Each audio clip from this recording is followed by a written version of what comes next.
I want to talk to you about my friend Charlie Crawford. He's a 10-time NFR qualifier. Charlie Crawford, time to just shake it out and win.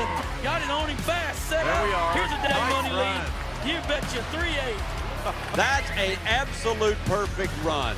Timing was perfect from the time the first swing is up. He's got the control. Charlie made it happen by being timed up with his horse with the steer, and being able to not just rope, but to pick that steer's head up without changing the momentum for the heeler at all.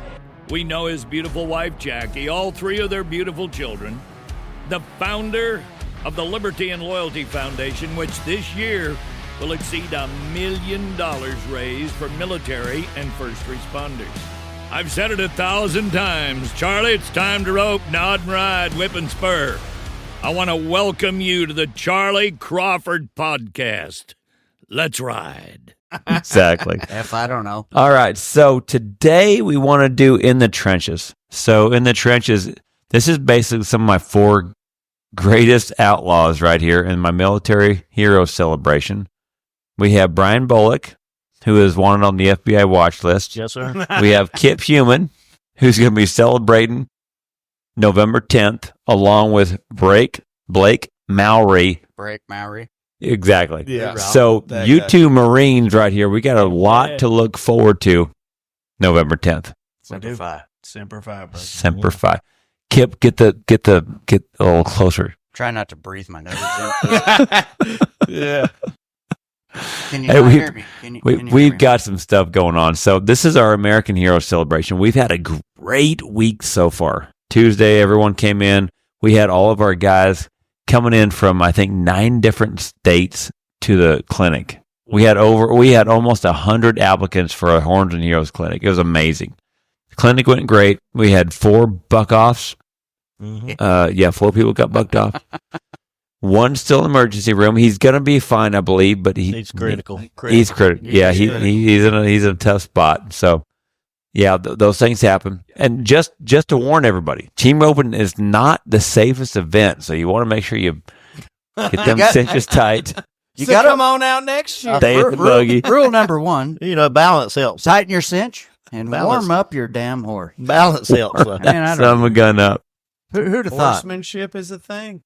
So Shane White, he's one of our originals. He's probably one of the first guys on the podcast. He didn't want to be on it, but he's still here. So we didn't have a 5th headset. He said, I don't have time. I got to work to do. But he's still here. We don't talk about it. We don't talk about him, huh, Kip? No. Yep.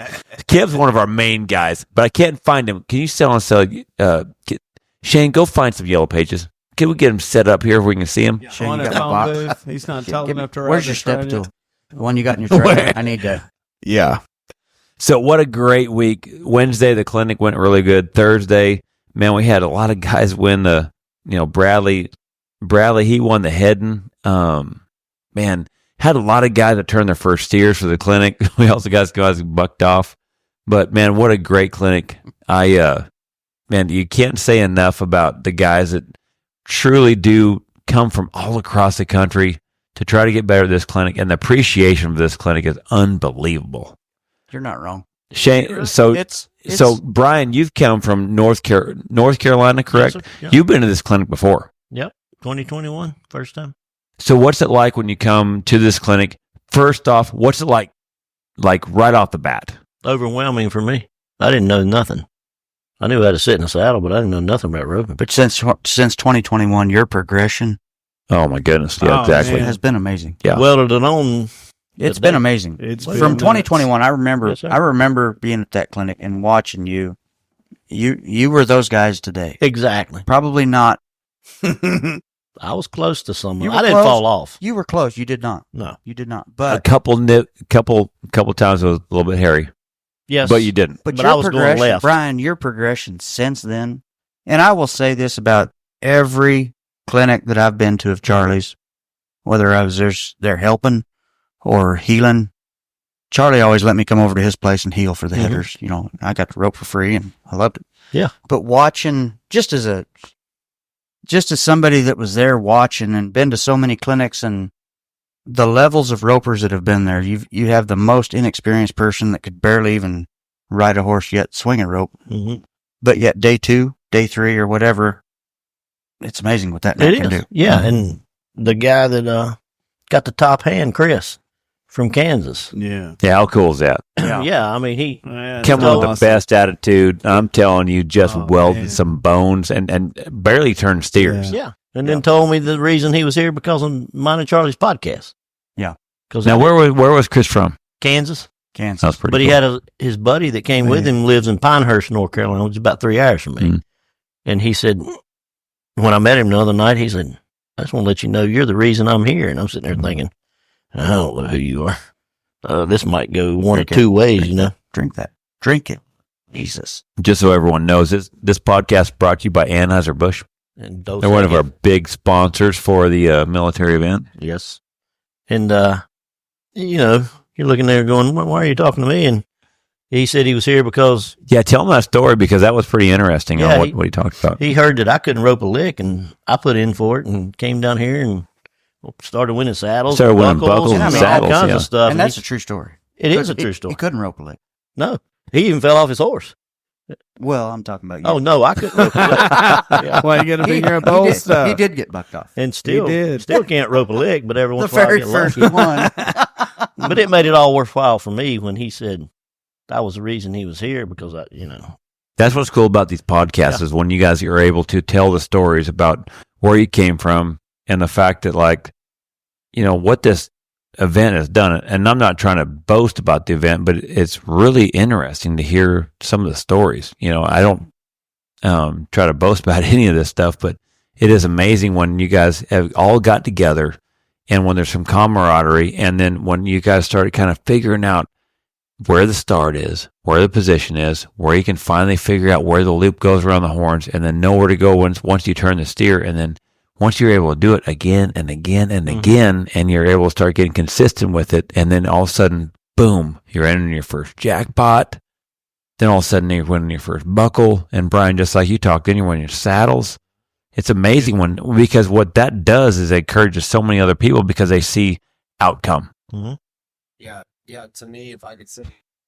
Shane wanted to be a part of it. He's trying. He said he didn't, gives it but hell, here he buddy. is. I'm not trying to kiss him. I'm just Yeah, trying to- you are. I know it. Who's the big boy? Shane White, he's a big dog now he was, so he's just currently retired. Everyone knows one of our first podcasts. He's one of our main guys. Now he's First a person big, to retire from the United States Space Force. Come on. You don't say that. and now, big dog at Echo Brand. Love it.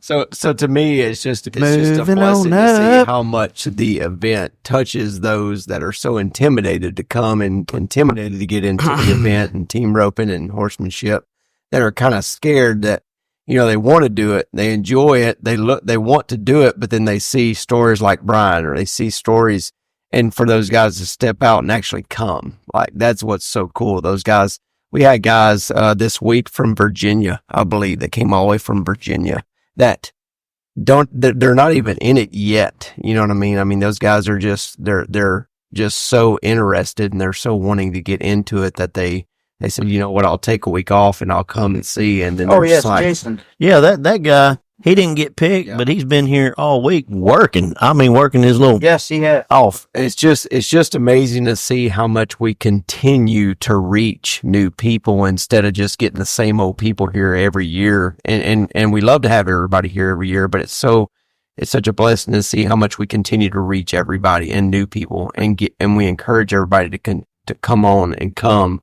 And it's been awesome. Well, Shane, just talk about your story. I mean, your story is freaking incredible, man. I mean, one of the greatest guys in this whole group, in this whole thing that we put on. You know, you came one year and you didn't not even get in the clinic, and you came just because you heard about it, watched it, seen it, applied, got in the clinic the next year.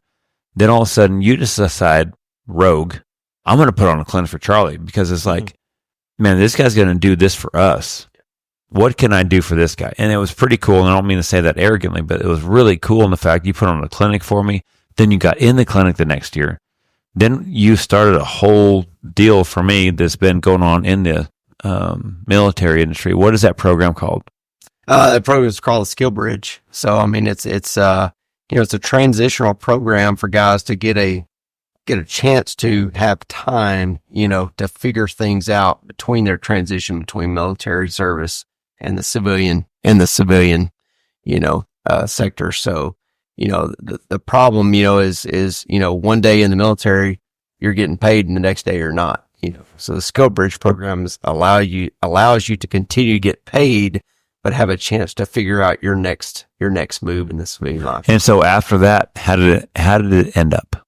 Oh, for me, it did, but at Nailed the end it. of the day, what I learned the most was that, the civilian sector is not a lot different than the military, and what I mean by that is at the end of the day, hard work pays off, and contributing to, to the needs of your boss or a company or whatever. If I could say the biggest thing that I've learned from the program is that it doesn't matter what you do. It doesn't matter what your skills are.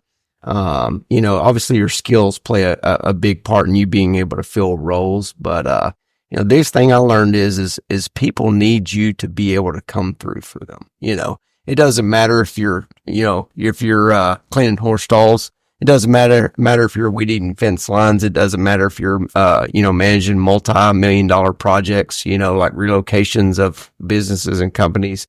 People just need to be able to trust you that you'll come through at the end of the day. And that's what I learned, from the Skill Bridge program was, it was a leap of faith for me to step out and go outside the industry that I knew everything in, from the aircraft industry, the military industry. And so what I wanted to do was I wanted to support and help with my skills, the Western industry, and so I said, I don't know how to do that. But what I have learned the most is that at the end of the day, hard work pays off and trust is the biggest thing of that. So it's been a full year now. So now where are you at with Equibrand? So I'll say, within the year that I've been hired on Equibrand, I started in January, and, my boss is Ken Bray. He's the CEO president, and he just basically said, hey, I need you to handle, the first thing I need you to do for me is handle, the relocation of, Mark Sabry.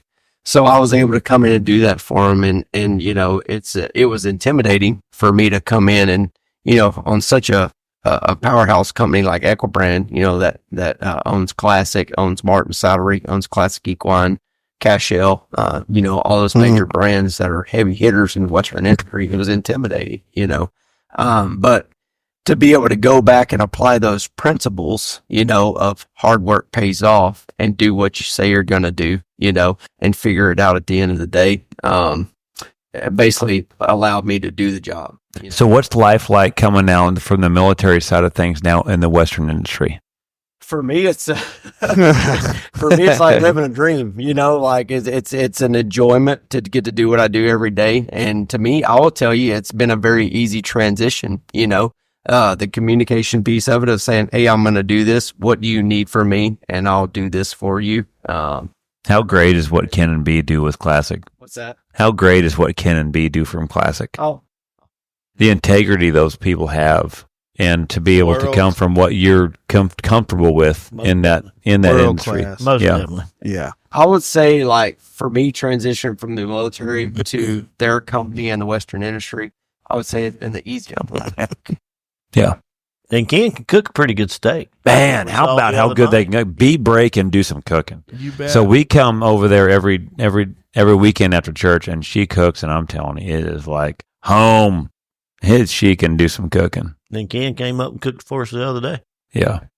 Yeah, great people. It's great to have them a part of this event. So Kip or Snapper, who'd you draw today in the old military first responder pro roping? JC, you got JC. JC is an up and comer. So this is his first NFR, Blake. This guy come from the Dakotas up north, and this dude can do some sticking. So how'd it go, Kip? It went good. First round, I saw my shot, just after the corner. Hesitated. Steer kind of hesitated a little bit. We legged up on our first one, and then... We did or you did? I did. Yeah. I did. I legged up. And then I hate to say it, we came out the second round, and he missed. Yeah. So Brian, Kip, and Shane, what do you guys think of the Open? You know, when you guys watch it, because it's one thing to try to get the runs put together, but to sit and watch the Open, you know, those guys, they have the start set out there. These are fresh cattle. They had to sit and score. How is it watching it from eye level? I love it. Oh yeah, I mean it's great. You're there. You can go stand right behind the box. You can stand where you want to and watch the score. Stand out in the arena. You can stand out in the arena. You can get any angle you want to see what you're trying to learn, and it's fast. So Bubba Buckaloo, Amazing how correct those guys. yeah, they're so fast. Yeah. So Bubba Buckaloo has been like the jackpot king of 2024. He's like Donald Trump. I mean, this guy is just, you know, knocking down the Senate, the House, the presidency. This guy's knocking down. He won the U.S. finals this year. He won the World Series finals last year. He was high team back at the BFI. He won this rope. And this dude is just like, him and Joseph won the Clay Logan rope 3 weeks ago. This dude is like doing it on the head side. Yeah. Like a jackpot king. And then you got Joseph. I mean, if you can handle them steers so good that Joseph can rope 5 steers clean, you're a head and son of a buck, right? Yeah. Before the roping started, I just asked him, I said, hey, you want me to go ahead and put your name on the check? Like, we'll just pre-fill it. Doing it. Yeah. So, and Joseph won it last year. So since Joseph has quit making the NFR, he's made our NFR showdown the last 2 years. So he's made our NFR showdown every year since we started. He always calls himself lucky, but the dude does it. No, he is a machine. He just comes in to take your money, Charlie. Yeah. If you want me to. Oh yeah. He's just getting you back for those years. He's Exactly. coming in taking your money. There's not a guy He's that got has that a long memory. Yeah, don't he though? there's not a guy that's got a better heart for the military than Joseph. No doubt. He comes early and stays late. He keeps telling me, he says, Chuck, I love your roping, but I can't wait to rope in the military first responder. He says, I love these guys. He says, he's been here since the start. And he's like, man, he's grown such a relationship with you guys. And he's such a personable dude. He's like, I'm telling you, great to win your roping, but I love roping with the guys. Junior D's is another one. He headed for everybody. Everybody. Every time And he healed. turned around. And Junior, healed. Yeah, and that horse was sweating, and he just kept turning them off. I'm from Nebraska. I grew up there. I know Matt Zancanella, and I never really knew Junior D, but Dad knew him. Dad put on a lot of ropes up there, and so I talked to him for a little bit. But I was pretty impressed to how into it Junior was. He was. No doubt. Yeah. And I'll tell you, I kept telling him thank you. Like the more he kept coming back in the prize line and the pictures and everything, I said, man, thank you for coming. But it was every time they said Killing it. Junior heading. I'm like, And healing. He's not even giving him a break. Yeah. Okay, so today I saw him, and literally he went to the bathroom. And he came out, and I'm up there on the crow's nest, right? So I could see it all. He's running. He knows his name's getting called. Yep. And he is sprinting to get his horse off that rail. And he goes in, and I'm telling you, it was milliseconds. He got on there. He got on his horse. The steer was gone, right? And then he already had a loop around the neck. He just was running to get his horse because his name was called. Yeah. Man, he is a performer. He is elite. Yeah. No doubt. Yeah. He truly stepped up the roping. I got to get a shout out to Hunter Cook, though. I've drawn him 3 years in a row. This is the third year in a row. Third year in a row. Brian, you've had a it. rope. And Wow. Has he figured out how to yield behind you yet? Well, oh yeah, he's done fine. It's quick. Go back to the trailer. I finally figured out how to catch 2 in front of him. Because the last 2 years I missed one, catch one. Jeez. Going into the strip and shoot. Hey, it's okay. Got to throw your rope somewhere. Yeah, but today that score was hard, so I let that first steer out and I ran him down. I mean, ran him to the end of the pen, turned him, and we were 10 something. And we got to talking. He said, "This is our 3rd year in a row." And I said, "Yes, sir." He said, "We're gonna win it this year." And I said, "All right." And I've never caught 2 in a row for him, so we backed in there again. And I nailed that barrier and I slapped it on it. and turned him off, and he 2-footed it, and I heard him say +5, and I'm like, oh, and I'm not going to say the words I said. I didn't think, saw it. Well, I didn't think I broke the barrier, and I didn't. And I looked at Hunter and I said, I didn't break the barrier. And he said, no. And he just hung his head and pointed at himself. And he was so upset. And I was like, brother, you don't have to worry about it at all. Go to this Pro-Am. I mean, it was humbling to me. He was upset because we had a chance. But how about the pro guys? Oh, the great. How much did they rope today? Oh, there was 87 headers. Yes. Those Okay. healers. 60 healers. Yeah. I mean, this thing is growing so fast. I don't think that, like most of the time when y'all pros miss for pros, it's just like, it's another open. Right. There's not a lot of pros that Right. ever miss. We're going to talk about a miss here in a minute, a certain person we all know. F word. Was there anybody? Yeah, Hey, F-word. F word. Charlie Crawford. Yeah, There's this young lady that was in the clinic. Son of a. That had the one of- only lady. Millie. The only lady. They had this great header, and I mean, it smoked one earlier and then missed one, and I'm like, what? But this is what I'm talking about right here. She's a hand. This right here leads up to what She's I'm talking a about. hand. Would you shut your mouth? She's a hand, bro. This right here leads up to what I'm talking about. Like last year, I drew I had Coleman, Coley man. and Yeah, so a lot of our top guys, they're at Hondo. They're in Arizona. So Coley man, a lot of our top guys are over there, $1 billion at a rodeo. So some of our top guys are gone for this event. but Coleman missed for me last year on our second steer. He come out, Thank God. I'm glad to hear that. Because this year, one of the best headers in the world Missed. missed. Yeah. But the thing, I mean, looked like me Broad missing. daylight. It looked like me missing. shut up. Let me finish my damn stuff. What are you, the story? Brian, are you the story, please? Who's a big boy?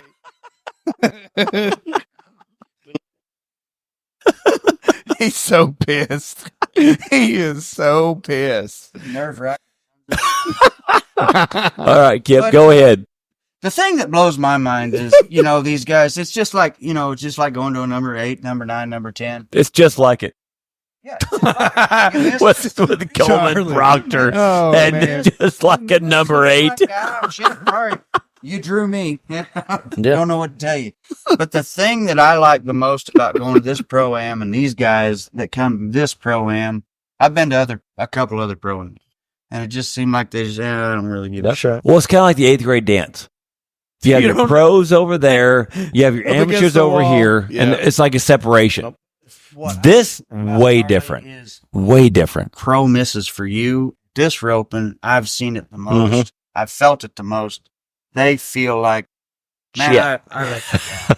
Hunter felt like Yeah. shit today. I knew it. And I was like, dude, it's okay. Did you feel like shit today? Dude, let me tell you about my You're run. sure so. All right, so Yeah, we I saw spin it. my first couple. I do my deal. I nail the start, get the rope around the horns, coming back at 110, just nailing it. And I got Millie over here. She has been just lights out in the Hammer. clinic. Lights out in the clinic. And she is like the most humble girl. She comes to our clinic this week. She goes, I'm Millie. I'm from nowhere, Missouri. And then she just comes pulling pipes all week in the clinic. Okay. We might need to And then I draw her. And I draw her. Pantyhose. And she can just pull pipes. And I'm like, oh, I'm going to win this summit. And she's like, you ready, Chuck? She called me my nickname. Oh, she And I'm like, this girl's like, got her pool stick chalked up. I'm like, Let's damn right, girl. Let's go. Yeah. Craig. She's Dang a right. hand, I'm telling Now, you. here's the deal. So this clinic, I've been teaching them how to fish on, and don't give up. Don't give up. Did this whole lecture about if you miss, if you quit, I'm gonna make you do push-ups because we don't give up, right? Right. I run up there and this steer dropped his horn just a touch, not a lot, just a touch, Hate it when just they do that. enough where my bottom strand just went over the top horn just a tick, just enough to where I roped the top of the horn wrap and the left horn. And I'm looking at it and I'm going, I just freaking missed.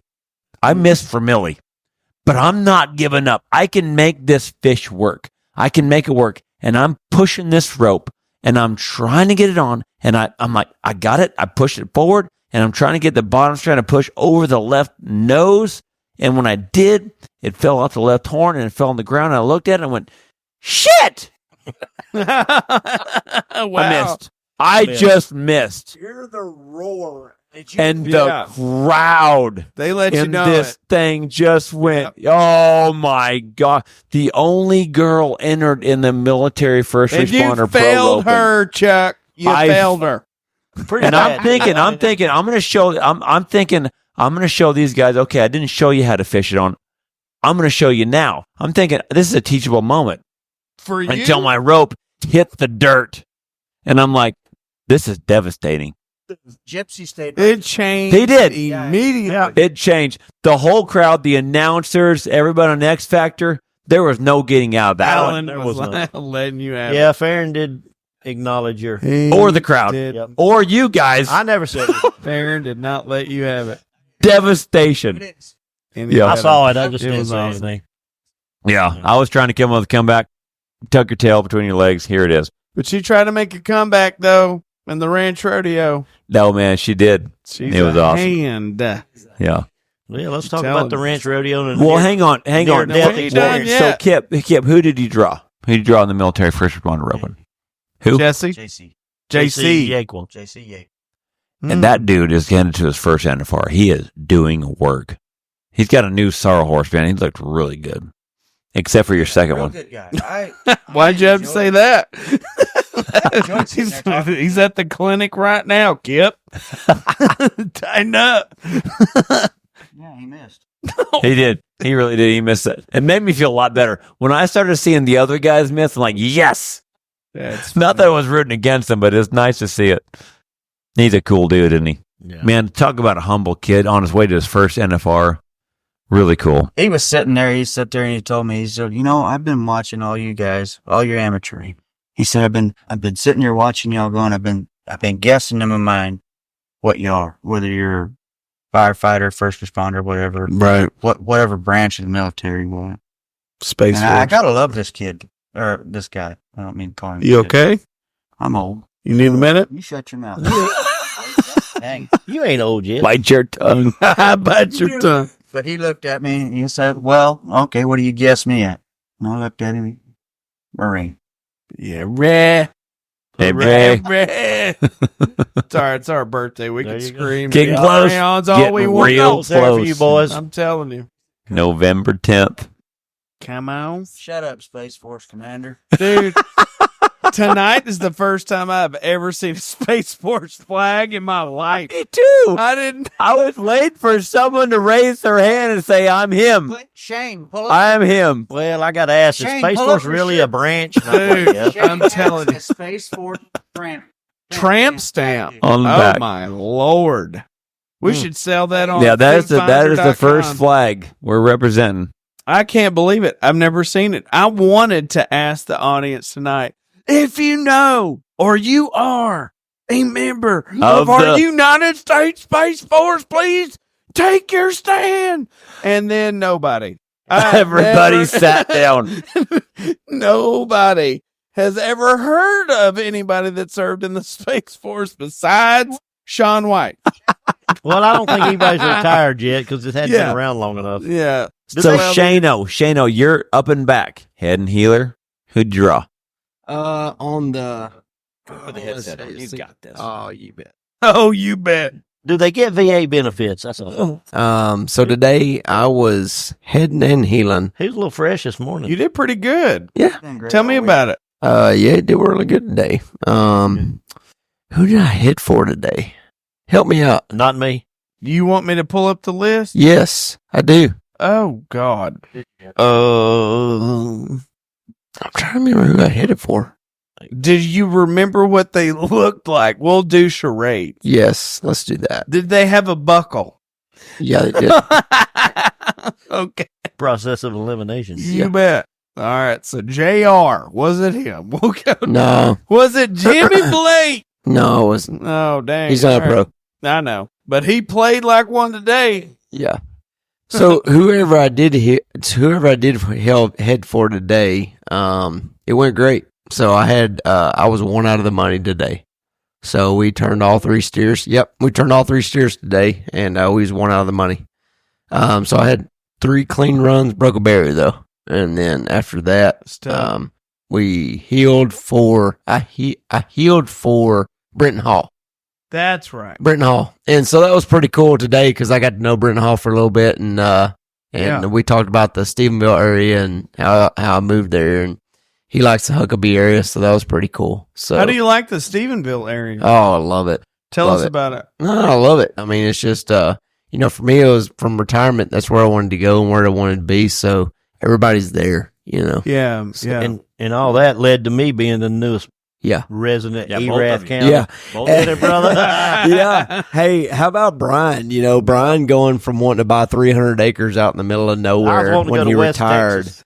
Why And would you do it? well, Because I don't like people and I don't want to be around nobody. he But- keeps Isn't saying it that you don't like people, or do people don't like you? well, it's probably the latter.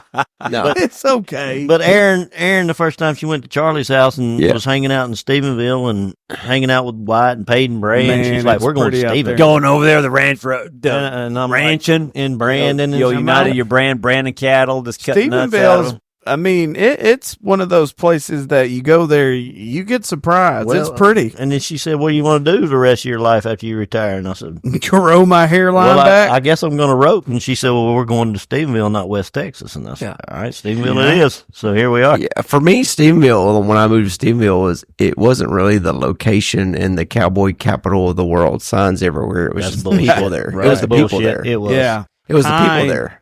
It was the people there. They're very, yeah. Well, Come you on. can say that, but I'll tell you, like from knowing everybody there, like the Huckabee area, the Lingleville area, like the guys that know. Well, it's pretty cool when you're in an environment Yeah. where everyone knows Yeah, what that environment is. When Yep. you rope, Yep. roping's normal. Yeah. To show up with boots, on spurs on your boots, and just the fact that it's a part of the culture. yeah, The I'm in culture. Weatherford, right? So you get a half hybrid type situation. Yeah. But when you go to Stephenville, Well, and if you need something, yeah, you just call. yeah, You Yeah. know what I'm saying? Like, it's a different feel. It's a different environment. People come to help, but they're not there just to say, I'm here to help. yeah, They actually show up. yeah. I used to have a lot of friends in the Stephenville area that I would come and visit all the time. And every time Yeah, that's I'm the thing. there was something that happened. There wasn't a time I can remember that their neighbors weren't involved. Yeah. It's a good time. Yeah, it's great. And I think that's Great community. a big, Yeah. again, we talk about community, right? Mhm. I think the cowboy community, the Western community, is something that, man, it is a old pastime. Yeah. A lot of people aren't kind of with that same mentality anymore, but I'm telling you, you get pockets of that type of environment People and that helping people. support. Man, I'm telling you. People helping Well, people. we live in a It bubble. is. No matter We live what in it We is. live in a bubble, and it's a great bubble. And I'll It's tell that you, I old love the school bubble. It's I love a the bubble. great Yeah. bubble. Yeah. Yeah. Yeah. And people back home asked me, said, "Why you want to go to Texas?" I said, "You ever been to Stephenville?" they're like, where the hell's that? And I said, Yeah. we'll go to Fort Worth and then go to real Fort cowboy Worth's great country." too. Yeah. Everybody says, "Oh, well, what's it near?" And I said, "Nothing." And they said, "Well, why do you want to be there?" I said, "You've never been there. Yeah. Roll It's in an there and you'll see." experience. It's Yeah, an it is. experience. It is. And same thing about team roping too. It's an experience. That's A right. lot of people are scared Yeah. of potential opportunity to be embarrassed. Yeah. I'm telling you. It is. Being No, humble. you're absolutely right. I mean, a lot of people. Just Get around just, it. They're- just they're miss in interested. The military first responder. It's intimidating. It is very intimidating. It's very intimidating. But I haven't met a person that hasn't been all about the community versus themselves. Yeah. Yeah. Period. Yeah. So if I could have anything to say about the team roping kind of environment or the cowboy Western culture, it is, man, if you're scared, you're worried about something, just ask. There's somebody there to help you, and Yeah. they're going to have the patience, the knowledge, and experience to get you where you want to be. You just have to ask for it. And the cool thing about that is the best in the world are that Oh. way. You know what I mean? Every one of them. From the top down. Yeah. The best in the world, the top 15, the top 10, the top 5, like those guys are all that way. And so Well, you got guys flying here Yeah. Sunday from Hondo. yeah. Yep. Leaving and coming Isn't here. that cool? Yeah. Junior. They're Gold. flying Oh, over man, here. that's Yeah. cool. T-Wade, Thorpe, flying here. Yeah. You know, you got a Squeeza, Levi Lord. They're all flying here to come to make sure that they're It's a part of this generational event. wealth, man. Yeah. And for us guys that are amateurs, you know what I mean? Those guys that are like 3s and 4s and 5s, you know, like it's such an awesome deal to Dude. get to know those guys. And there's just such, Well, the they're cool camaraderie guys. that I've seen Yeah. that's been really cool to watch is from the military first responders to the pro guys. Yeah. Because God, just like Joseph, he's been here since day one. He's been since here 2020. And this dude loves being around those guys. Coleman Proctor, Yeah. this is the first Coleman year loves he's it. missed Yeah. it. Yeah. Because he had to go to Hondo. Yeah. And I'm telling you, that guy, everyone goes in, and some of these guys just go see him. Yeah. Because he's such a cool dude to be around. That's the way Yeah, Hunter. it is That's just the cool way to Hunter see the was today. camaraderie now. It's cool to see Yeah. the camaraderie now between the military Yeah. first responder and the pro guys. It's freaking awesome. Well, let's talk And they're about starting the to remember everybody. similarities. Yeah. Talk about the Yeah, talk similarities. about that, Blake. All right, That is so badass. whenever you think of like the top elite, top 15 people, what do you think they have in common with military and first responders? Competition. Yeah. I don't know. Like, I'm a Marine, right? Yeah. Like, the Marines are harder on Marines than the enemy ever thought about being. Mm. It's because of a standard, right? Like, it's a little different, right? So whenever you get into a competitive sport like team roping, it is all about a standard. So I think there's a really big connection with competitors at that elite status that, you know, are met with veterans and first responders because their lives are on the line day in and day out, on time, on target. That's what they preach in the military, right? I don't know any other better statement than team roping than on time and on No target. shit. Because if you're late, You you're know late. what I'm saying? And it's not like you can hide the shit. You can't fake the funk. You got to put in the work or the results don't just magically appear. Same thing in the military. And I think that's what's awesome about the team roping culture and military first responder veteran culture because they're so similar but completely different. Yeah. And I think that humbleization of like, I'm a bad dude, right?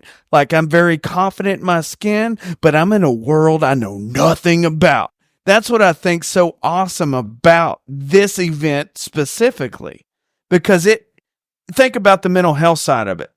You can only think of, the human mind can only think of one thought at one time. What are you thinking about when you're on the top of a horse? Everything but yourself. Same thing with the military, same thing with first responding. You're not thinking about yourself. You're thinking about the team. You're thinking about how you can be useful. But the same thing on riding on a horse. How can I be useful? How can I position myself in the perfect setting to make my horse, my team, myself be useful in this moment? These next few seconds, it's pivotal. And then all bets are off. It's go time. And then you actually either hit or miss, and then you go back to the drawing board if you miss. Same thing with every mission. Every task that you have in the military and law enforcement or first responder type setting, and then you evaluate it. And it makes you better. It makes your team better. It makes the sport better. It makes the culture better. And at the end of the day, you have these top 15 elite people that just have mastered their craft, teaching people that just now have even heard of this sport. Same thing. Like it's the gap, right, that you're trying to bridge. Mm-hmm. And again, whenever you have these veterans and first responders coming out, they might not have the means to do this type of sport or have access like that or the confidence. And then you have people like that coming in, teaching them, guiding them, spending time on them, effort, energy. And then you have them see success for the first time. I've never seen so much more confidence in a veteran or first responder that comes out, rides on a horse, and actually succeeds in a team roping event for the first time. It's amazing Dude, to see the light in their eyes. It is smile. it's why we live. It's why we breathe. And this clinical was a good one. There were a lot of Oh, beginners. man. And it was great to see from Wednesday till the jackpot on Thursday. Yeah, absolutely. There were some guys that were catching steer. I mean, caught a lot of steers. Right? And I was like, wow. They did better than I did. That's not surprising. Well, I know that. I mean, You're worried about the FBI watch list. hey, I'm just Who's over there? Who's watching me? I'm just a door kicking. I'm just a door kicker, explosive breacher. But you made it look good. You made it look good, Hey, brother. I try. But I'm telling you right now, this event. So from what so Man. Brian so Blake, what do you do for a living now? Now Right. that you're not He's a you're not doctor. Marine. I'm a brain ninja. Come Dr. on, Mallory. Let's hear it. Oh, Charlie, man. you got to address him as because doctor. when he talks, you can totally see Yes, sir. what we're trying to do. He does a great job of explaining. He can articulate exactly what we're trying to do. But talk about what you do and explain, because we have I'm telling you, the amount of guys that were here at this event to listen to this podcast is Right. wild. It's wild. So the fact that we have you under our umbrella is such a great you're such an asset to what we have in our foundation. Love it. So right now, I'm the owner, operator, co-founder of Cardinal Counseling and Wellness Group. So what we do is we see veterans, first responders, frontline medical workers, teachers, educators, children with special needs and their families, pilots with mental health issues and concerns. So basically, we're trying to. Wait a minute. Uh-oh. Wait a You minute. gonna go see him? Whoa. Pilots Yeah, baby. with Come special. on. I'm never flying again. You shouldn't. Not you- with your height level. Have you met Ty and Horny? Hey. No, I mean, I'm kidding. would you be flying anyway? Hey, Yeah. hey, hey, You hey, see hey. over the yoke. I'm kidding. No, I ain't getting on a plane again. you shouldn't, unless you're part of the baggage crew. It's all right. Damn. You're handsome though. You got gray hairline. He does.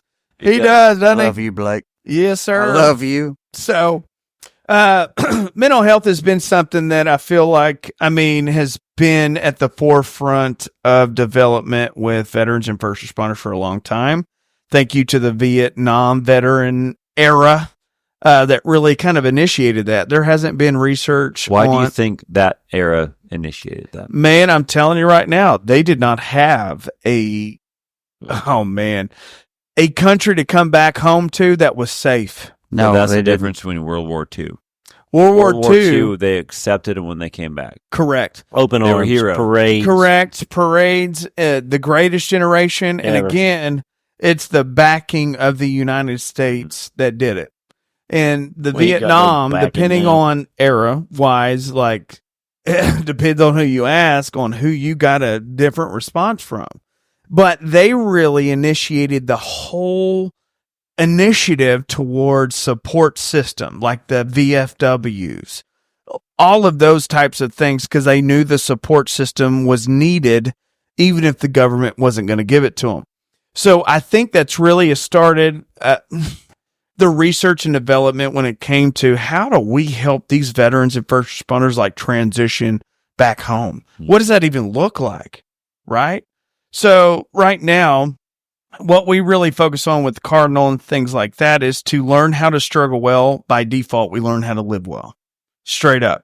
We're trying to increase the quality of life of those people that we are in contact with and everybody else that we are not in contact with yet, through research, through development, through literature, through publication, through training and psychoeducation, and just experience and exposure.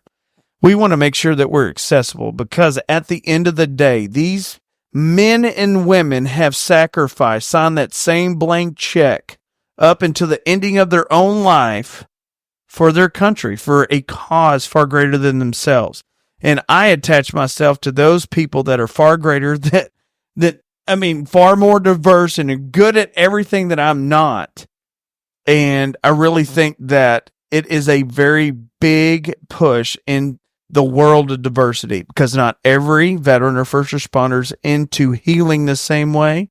Right. They don't have the same hobbies and interests. They don't have the same way that they heal. It's not a one size fits all. Negative. It is very specific. So we need to be intentional with what we do, how we do it, and how we expose an opportunity for these individuals that gave up so much and sacrificed so much to come back home and heal and learn a craft and master a craft and build confidence again that they once probably had lost. And at the end of the day, too, like mental health has been something that I really struggle with for a long time. I got out in an error, just like many of you, that it was a sign of weakness to ask for help. Amen. It was a weakness to ask for support or resources. Sometimes it was almost at the detriment of my entire career or security clearance that me asking for help based on doing a task that the Marine Corps government had issued me to do or anybody else, like, what do you do with that? Not to mention the families that have to support that initiative when they get back. They have to pick up the pieces. So organizations like this foundation specifically allows them an outlet to have access to support, to access to a diverse population that's good at everything that they're not. This will keep people above ground. Amen. This will make sure that we keep those shotgun barrels out of people's mouth. This is something that a lot of people don't know the gravity of the impact it can have on a community. I'm telling you right now, the greatest humbleizer is getting in that arena. Amen. On a horse with another teammate you've never met before besides 15 minutes before the run. And you go out there and you're successful. You go there and compete. I'm telling you, that confidence that you have and you experience is like no other, especially coming back from an environment that, well, demands everything and gives you nothing, and essentially. So at the end of the day, so mental health for me is the one thing that drives me to get up in the morning, that makes sure that I try to stay at the forefront of the literature, the research, the resources, and the effort in trying to gain access to as much information so that I can share it. Because I believe if people can actively learn, then they can grow. At the end of the day, if they have support, then they don't have to be so reliant on their own abilities.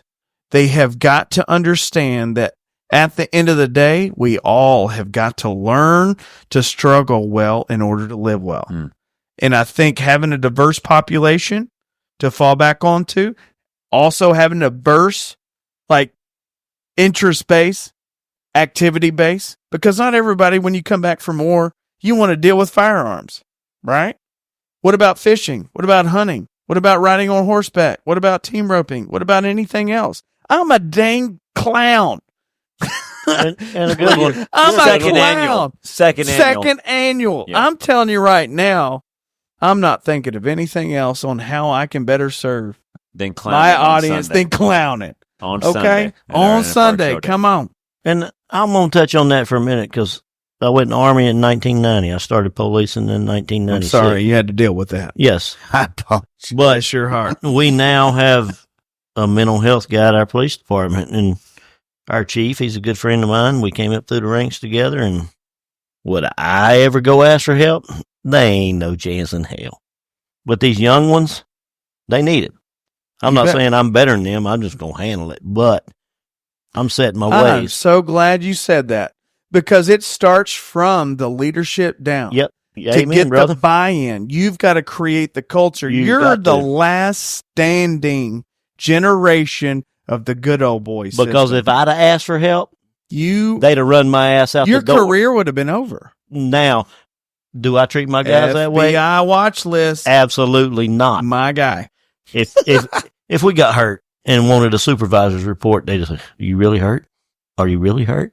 Really? Are you really hurt?" And you're like, "No, I'm good, bro. I'll be back in the morning." Now, man, I give them whatever the hell they want. Let's get them healthy, get them happy. You know, I ain't got too many years left on this earth. We're going to keep them good. And I think it starts literally with that concept. It does. It starts with your generation on the way out. That's your exit plan and strategy to help the new generation transition.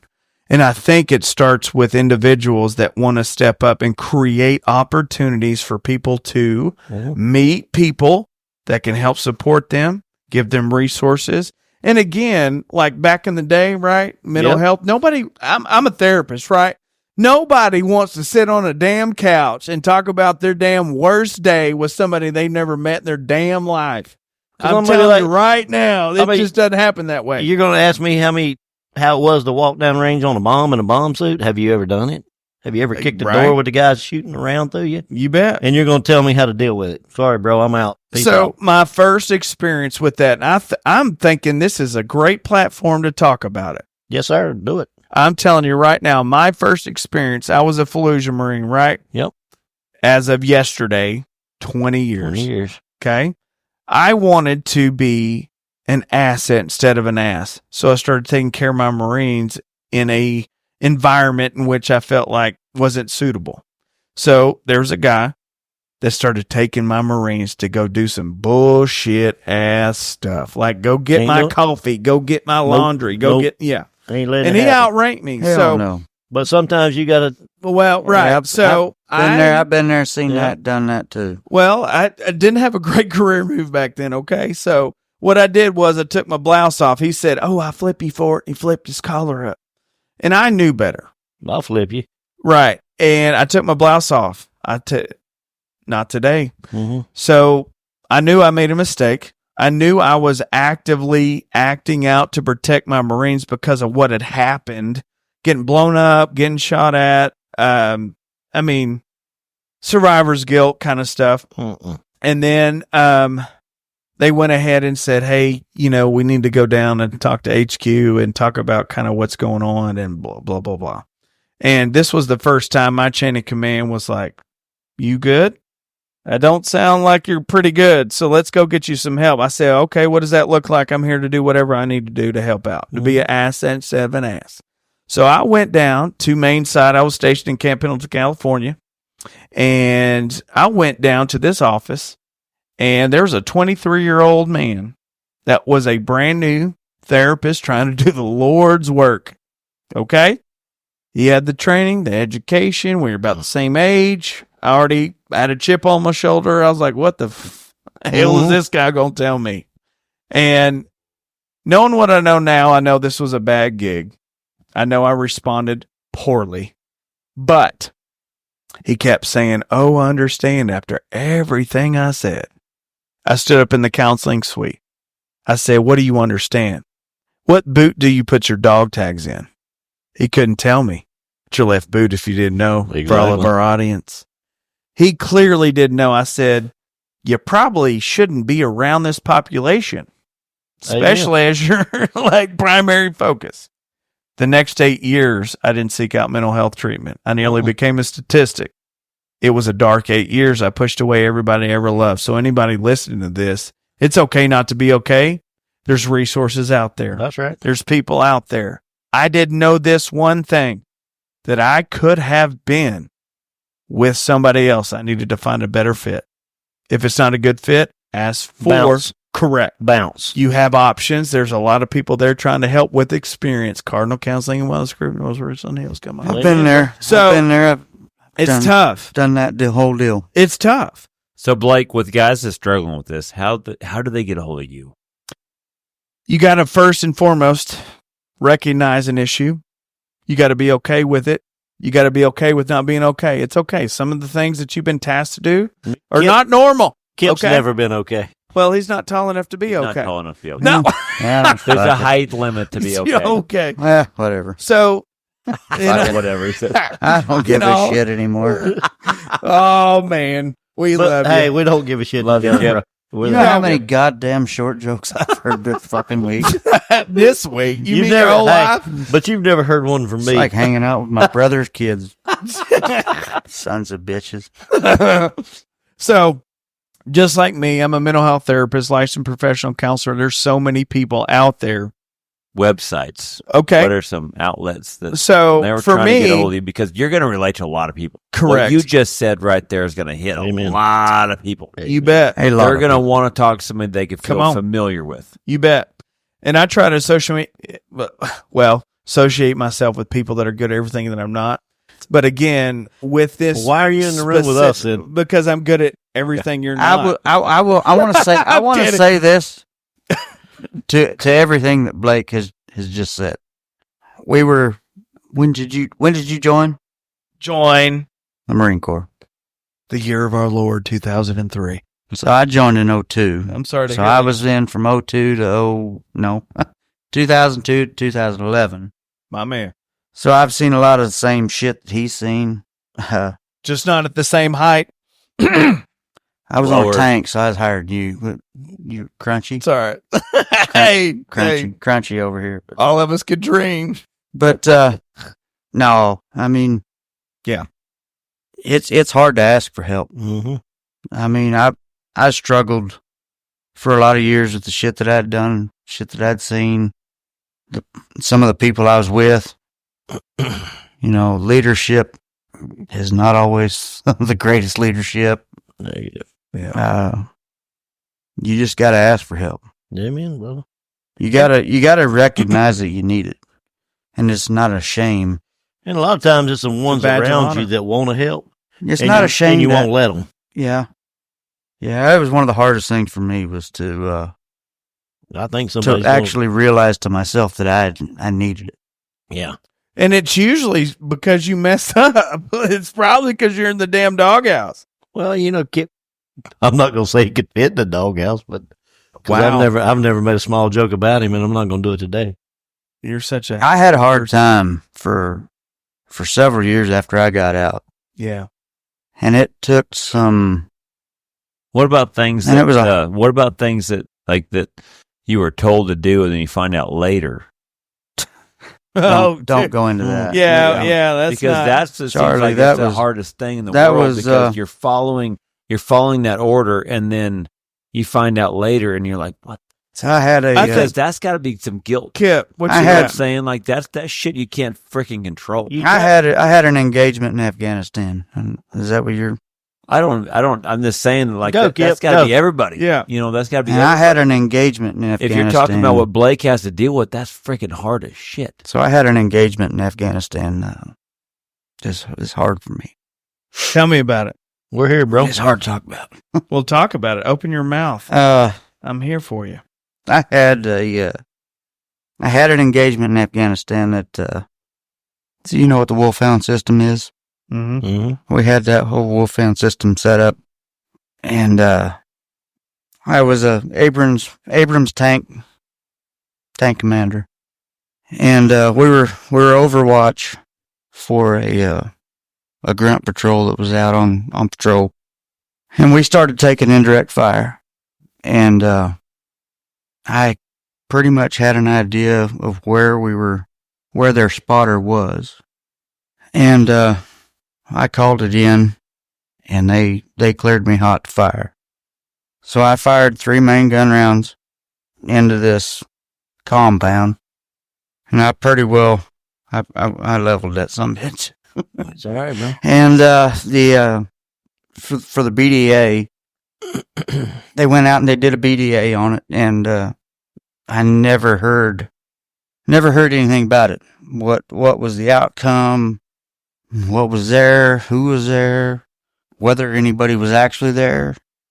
And then, when was this? Last fall? Mm-hmm. When I found out about this, one of my junior Marines, I keep in contact with a few of them, and he goes, "Man, what about that deal?" I was like, "What do you mean? What are you talking about?" "Man, that engagement that you were in, and they had what? They carried 3 body bags out of there." I was like, "What the fuck are you talking about?" Nobody told me shit. And come to find out from him, and I'd made a few phone calls after he told me that. But there was one full-size body bag that was filled and 2 smaller ones. There's children in there. Nobody told me about that, and, after every BDA that I'd ever been in, I always went into the after-action review and all that shit, but Gunny wouldn't let me go into that one. He told me to stay on the tank. And I had no idea that, and man, I don't know. I struggled with that one. I found out that kids were in there. Yeah. And I'd killed a couple kids. Yeah. I mean, it's you or me. At the end of the day, I'm going to pick me. Mm-hmm. You know, and after clearly that's where the spotter was. As soon as I took that out, you know, the whole engagement was over. That was one of the things that probably pissed me off most about Afghanistan is how they use children. Right. Use innocents. We had a sniper in our AO that, you know, we watched him on the blimp. We had every ingress, egress route that he took from every shooting position. And this dude was good. I mean, he'd hit guys in a gun turret, you know, on trucks. Just a little bit of their head sticking up out of the turret. I mean, he hit him in the head.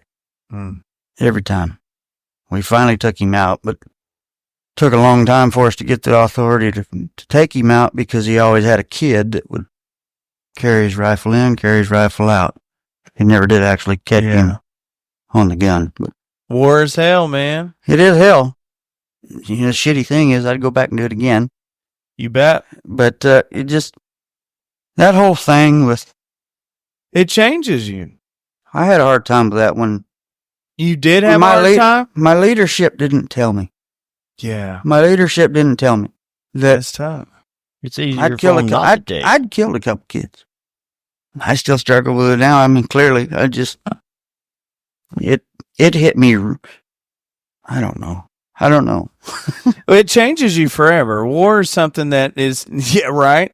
Blake, so how much of this do you deal with? You Every because day. This has to be something. The great thing about what we're trying to do with American Hero Celebration is this is just one of many. One of many. And again, there's a lot of people out there like this that have similar stories that need an outlet. Mental health is just like a Coke bottle, right? I'm going to call you Call me. because I clearly need more help than Dude. what I think. You know the phone book you sit on to like drive home? Yeah, I'm in there. Right there. Just call me. With your number in it. Hey, you bet. And again, I think this is a testament to what this event actually can do. There's a lot of people out there that are reclused. They can't come out of their bubble. They don't trust. They don't understand how they can ever break the cycle. Do you know how many times the VA has asked me? Oh, And you've already touched this. yeah. The VA, they want to talk about my PTSD. Yeah. They want me to seek counseling. Okay. I tried that one time. And Did you have a good fit? I got some son of a bitch that didn't know his ass from a hole in the ground, had never been over there, didn't know shit from Johnola. And the only thing I could think was, how in the hell am I going to tell you my problems, tell you my stories, and expect you to relate or understand You bet. or tell me how I should not or should not feel about that situation? You have no idea. Yeah. And again, I think that's where I can come into play here.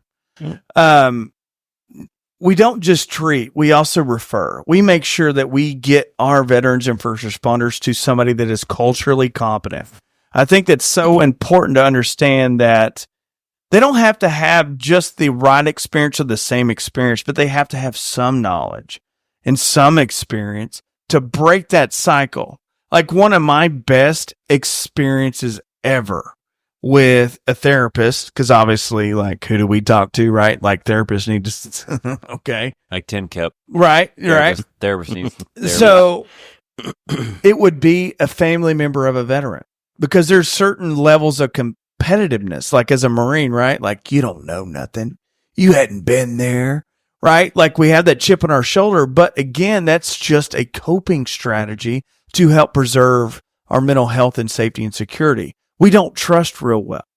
Veterans and first responders, we don't necessarily trust anybody outside of our unit. And even then, it's still kind of fun, You're right. jacked up, right? Yep. So with that being said, my name is Dr. Jeremy Blake Mallory. I am an avid resource for anybody that's listening to this.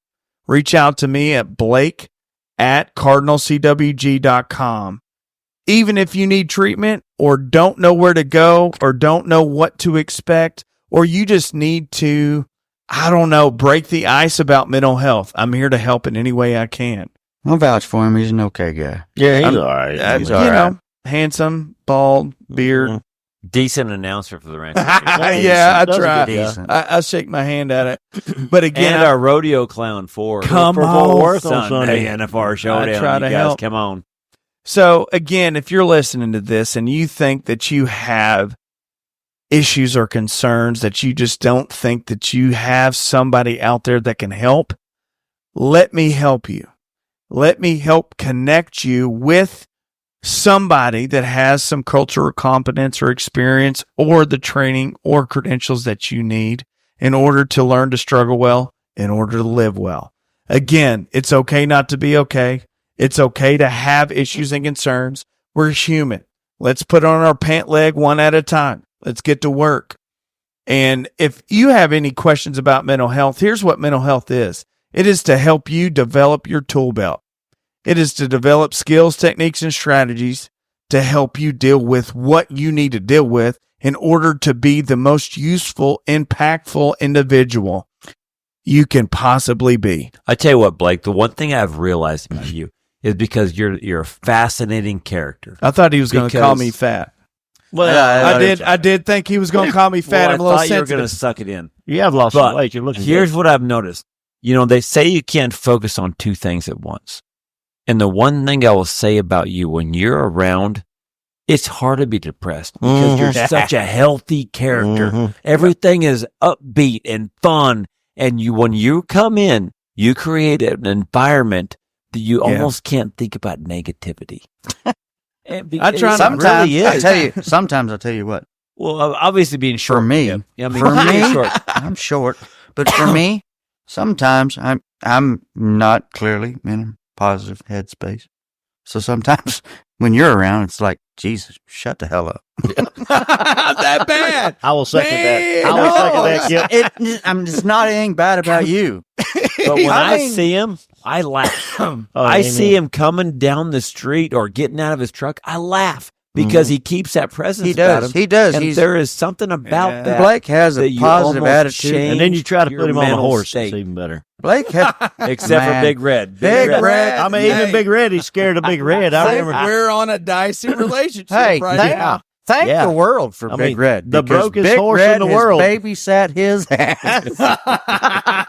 The first time Hey. I came back to Charlie's after my clinic, we went to the Granbury Stampede. Yep. And we're sitting there, and Blake's shaking like a leaf on this horse. And I'm like, this is like the brokest horse I've ever seen. Journey already had him wrote Oh, down. I know. Yeah, I mean, Charlie's yeah. daughter's roping on this horse. And I'm like, Journey's dude, 2. what are you worried about? Journey's 2 Well, years I'm old. just worried Journey about already the had him buffet. wrote down. I know. I'm worried about Big Red on the buffet because he doesn't respect me. Buffet. And I know it. It's fine. I get it. You got it to is take what it charge, is. Doc. Oh, man. I don't know how the most gentle horse that I've ever even heard about, Mm-hmm. and I went down on him. Well, I mean, It's it amazing. was an episode. It's amazing. But what the he Anybody one can time do I it. really wish that we would have had him mic'd up. Oh Yeah. my gosh. man. I was riding next to Jackie. Yeah. Jackie She mentioned, was she goes, like- you need to mic this guy up. Well, I here didn't know we who are. she was. I didn't know she was like a world Pretty big champion. deal. Yeah, kind pretty of a big It deal. takes a big, Just a Is little that bit. it? man Yeah. to be She able might to have seen tackle a few things. Yeah. Been Yeah. there, Yeah, done that a done couple that. times. She might have roped a few. But she was Gas. laughing so hard. I didn't know Charlie was her wife. I didn't know it. Well, it takes a stud of a man to be able to You tackle bet. a girl like that. Dude, I'm telling you. Talk about Toot your own horn. Yeah. Yeah. Dude, I'm telling you.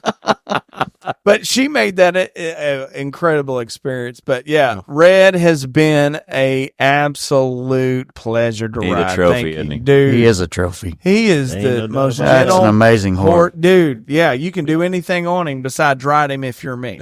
It's fine. It's, you know, I broke the damn it, mold. Blake. What can I say?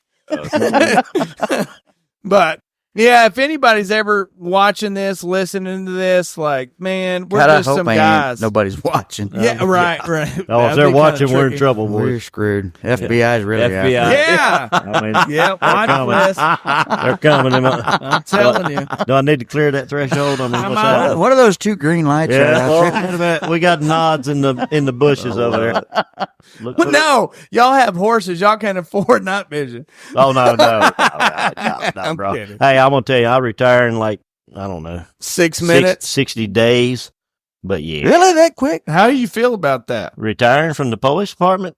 Could you say it any slower? Police department. How many syllables is that? It's 14? 2. Oh, okay. What What were Police. you though? You were SWAT. Yeah. SWAT, explosive breacher, bomb squad commander, K9. See, that's badass to me. Done I it mean, all. that's okay. Yeah, that's a little crazy. Might Right? have sang a Well, thing or two. That's awesome. Everybody says, "What's it feel like walking down on the bomb?" I said, "I don't know." I mean, Have get you down been there. married before? Yeah, I was. Detonate this Oh, shit. man. I tried it once. It didn't work out, but Oh, jeez. you know, I'm on a good one now. But yeah, it's a whole different ball game walking down there, and you think I don't know how she puts up with you. I don't either. But Aaron. you'll have to ask her. I'm Aaron's telling you pretty right tough. now. Oh yeah, she's a hell. Pretty tough. She's more gotta badass be than I reset- am. Yeah, you bet. I'm kicking outside my coverage with my wife. Oh, I'll tell yeah, you no, what. Oh shit. yeah, you know. Everybody else knows it. I mean, if it wasn't for her, I'd be in West Texas on some wheat pasture. Oh, But man. now I'm going to Stephenville. I'm going to be Good. Charlie's neighbor. So Good yeah. spot. by the end of this podcast, well, I'll be in Stephenville. There's a lot of people there. Yeah, you Hey, bet. whatever A it lot of takes. people there. Whatever it takes. But no, I'm I'm A telling lot you. of opportunity. I'm blessed, and I did have some thoughts the other day. We were talking, and where am I going to get that adrenaline rush? in that I'm- shoot. I mean, I know what you're. but now I know what you're talking in the about. beginning, Yeah. the roping was the adrenaline rush, but now, and I'm not saying I'm good by any means because I'm not, but it's all And kind of for our died showdown down. last year. Well, I did make it last Got year. your back Yes. number last year. I do. I was third high call, but I blew it, and I will admit Don't that. I was even late. need to mention the last part. I've You been- did. no, I Made mean- it. I've been first. He did. I've what I'm been doing. fourth. I've been 15th. I call. But this and year, I blew I it will- every year. I will not be late. and blow it every year. Blew it I- every year. No, your partner. But I mean, I'm already in on the ranch rodeo, so we'll see what tomorrow plays. The out. one thing I always try to make sure that everyone Hell, I blew understands- that last year too. I was high calling that. The one thing that the one thing about this clinic that Trey does such a good job of. He When- does. When we talk about this clinic, the Horns and Heroes clinic, is We can't stress leave. so much about what you can control and what you can't control. Exactly. And the main thing I think is so many people don't realize is they're stressed out on so many things that they can't control. Once you learn the blueprint of a run, once you learn how to get things to where you want it to go, now can you figure out what you can control and let go of the shit that you can't? Well, this time coming down here, I bought a new horse. I mean, when I came to your house a couple of weeks ago, coming back from Pafford looking at property, I pulled a new horse in. I might have roped 30 steers off of him before I came. And last night at Jackpot, I said, I'm going to break him out. He's the one I roped on in the Pro-Am today, and me and him just started clicking.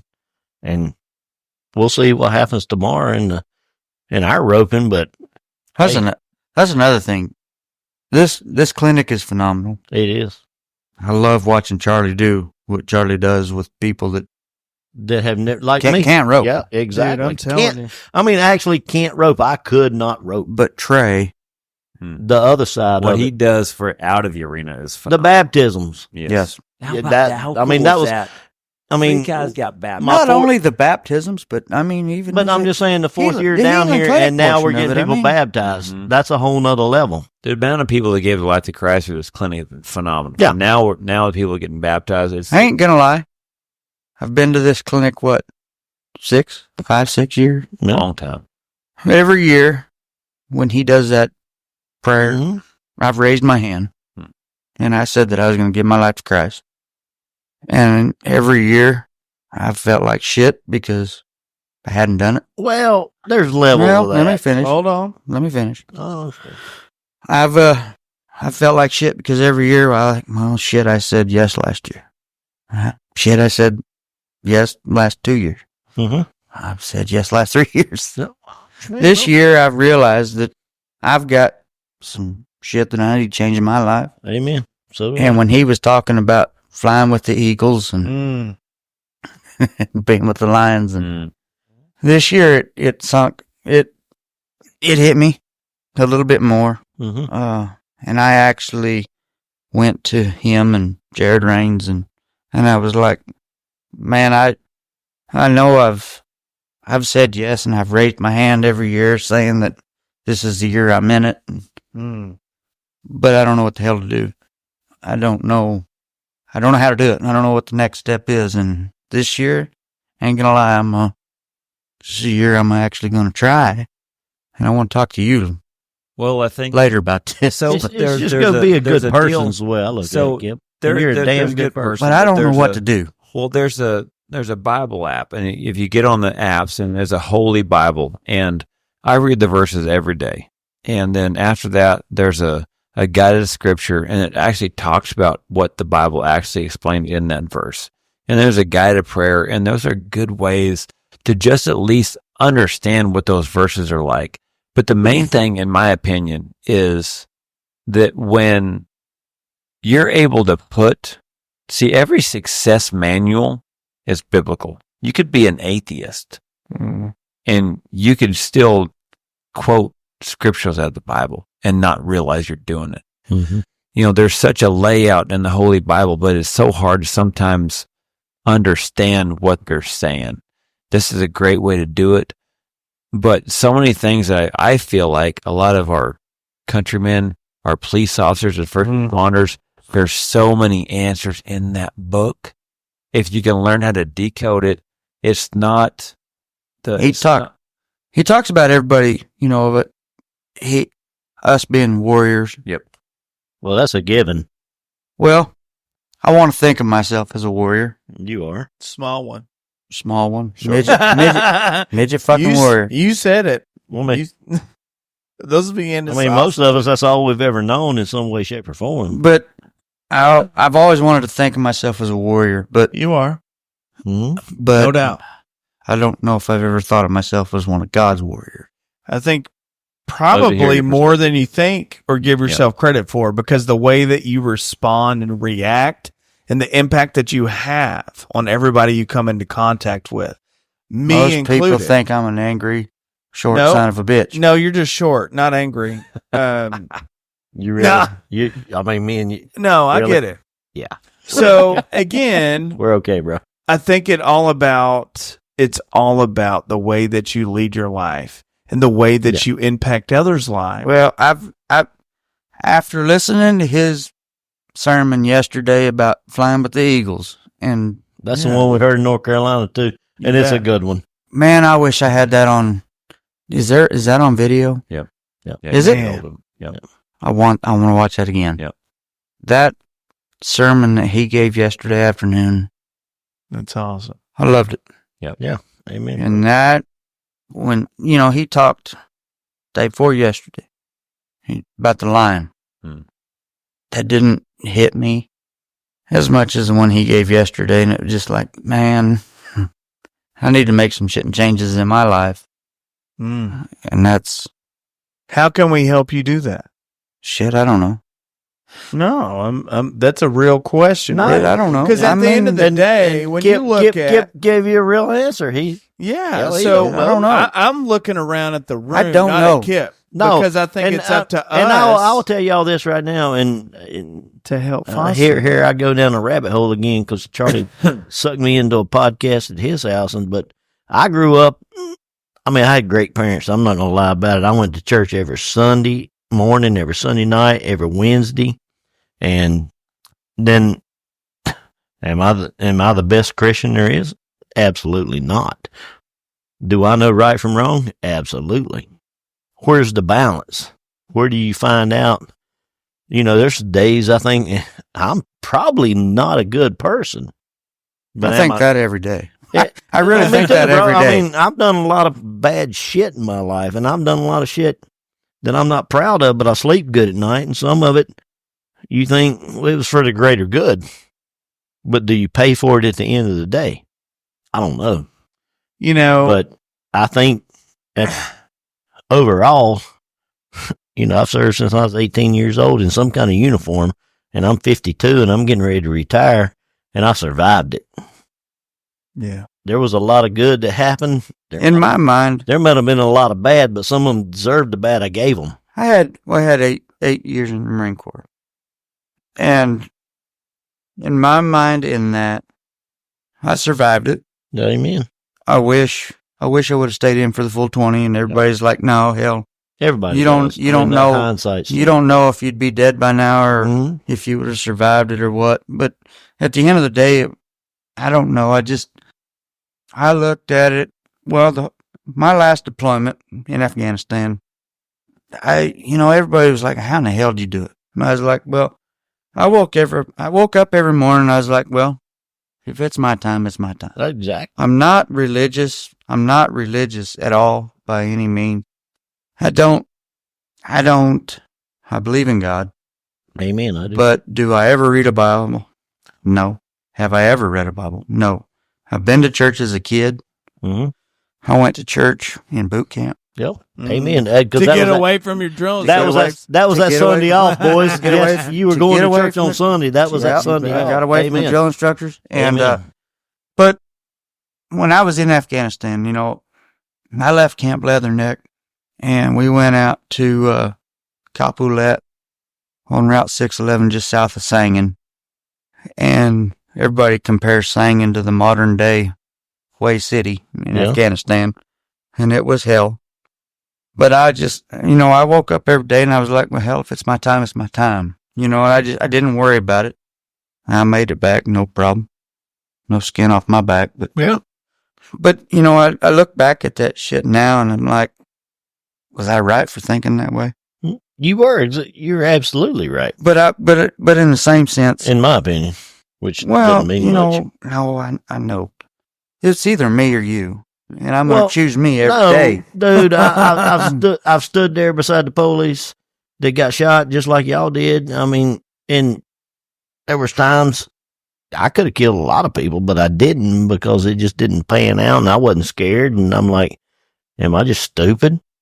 I could have There's had a lot of times, I could have had a lot of justified killings, but I chose not to kill the And guy, there's- and I was there's like, a because few- he just didn't scare me. There's a few deals. But did I get lucky, or was There's a few deals I saw over there that shit could have going the other way? went different. No.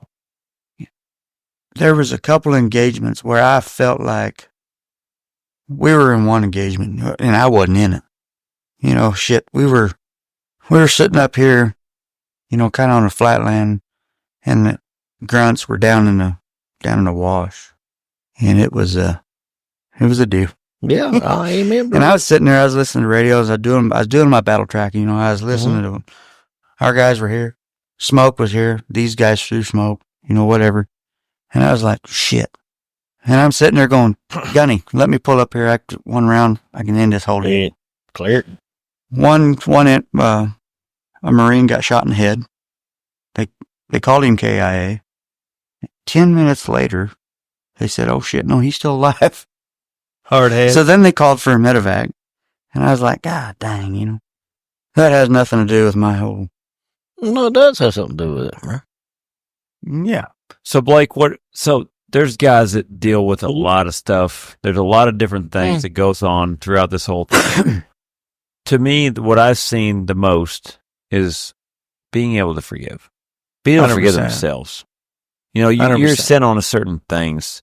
And it basically, in my opinion, and like I said, I'm a civilian. And so, but what I talked about with Trey, and we've talked about this a lot, is what you can control and what you can't control. Right. Mm. Things Couldn't about control that. Couldn't control that. a lot of Good. people It's gonna really play out the struggle way it's going to play out. with things they can't control versus what they can. And when you think of survivor's guilt, when they come back home, like, again, he shared You ever want very- to break shit? yeah. You fucking want to break shit. Oh my That's why I was an goodness. explosive We gotta preacher. I talk like to to him. blow shit up. Make it go away. At the end of the day, a lot of people focus on the things they can't control with the illusion of them thinking that they can in some capacity. I could have. But again, you didn't have all the information. So I did. Well, Kip, Oh, you're not wrong. I'll shut up.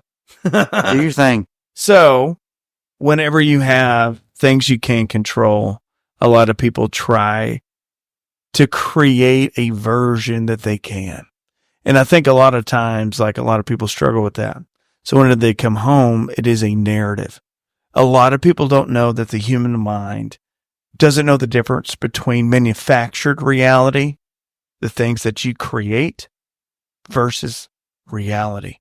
And a lot of times that it's really hard to explain reality that, like Kip was telling us earlier about his story through his lens.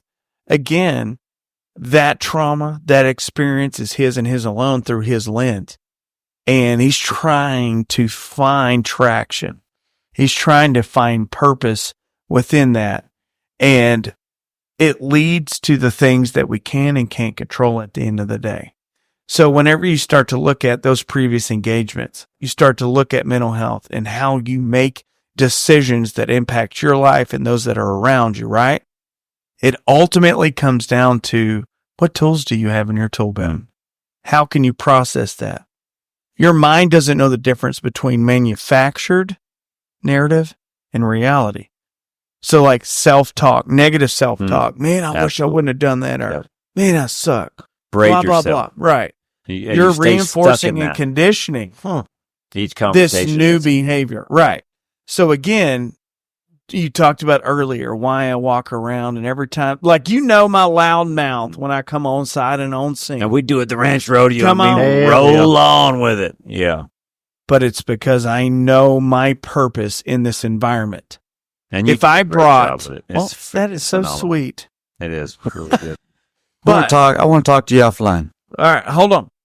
So whenever I come on site on scene, no matter if I had a bad day or not, I know it's my obligation, the role that I've taken on, the decision I've made to be a positive multiplier in everybody else's life I come in contact with.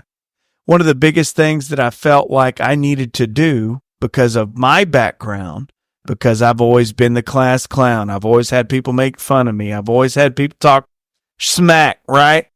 I can take it more than other people in the arena we're in usually. So I allow that attraction to come onto me to be that topic point to allow people that are standing outside to feel welcome with a sense of belonging. I want people to have a great time because I want them to realize where they're at, to bring in that focus of like, man, you're around some of the most positive influences, some of the best talent, most skilled cowboys out there. We can learn something here together.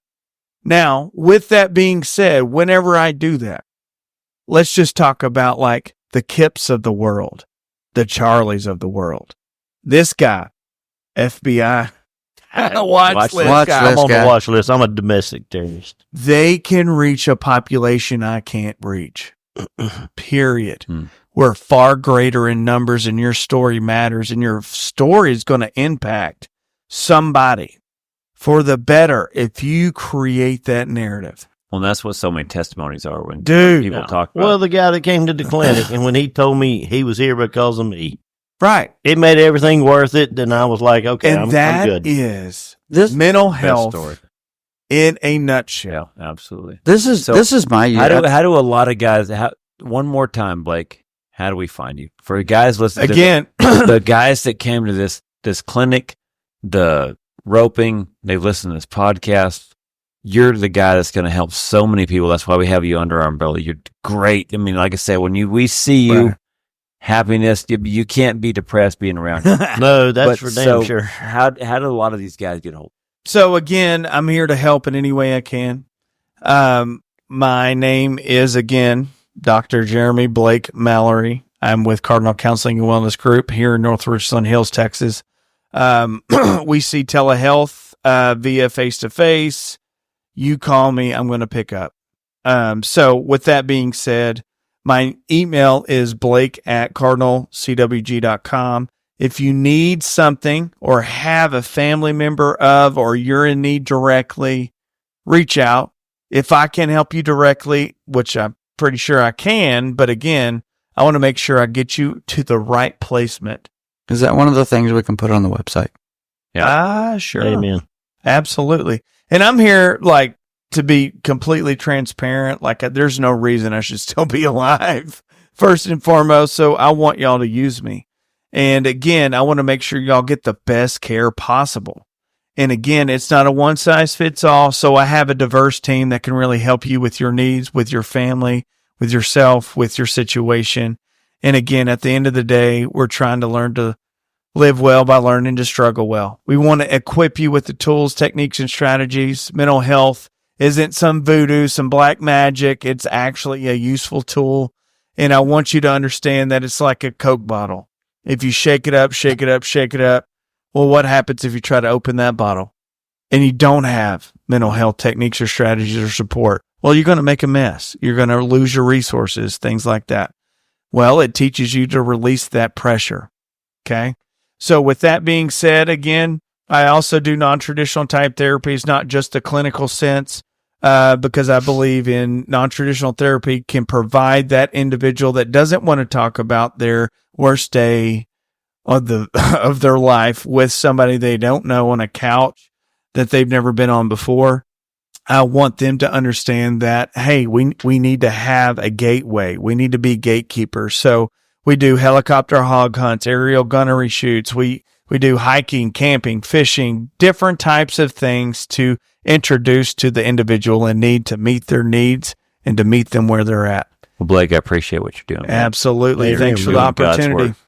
Man, I'm trying. You're doing excited to see him on Sunday again.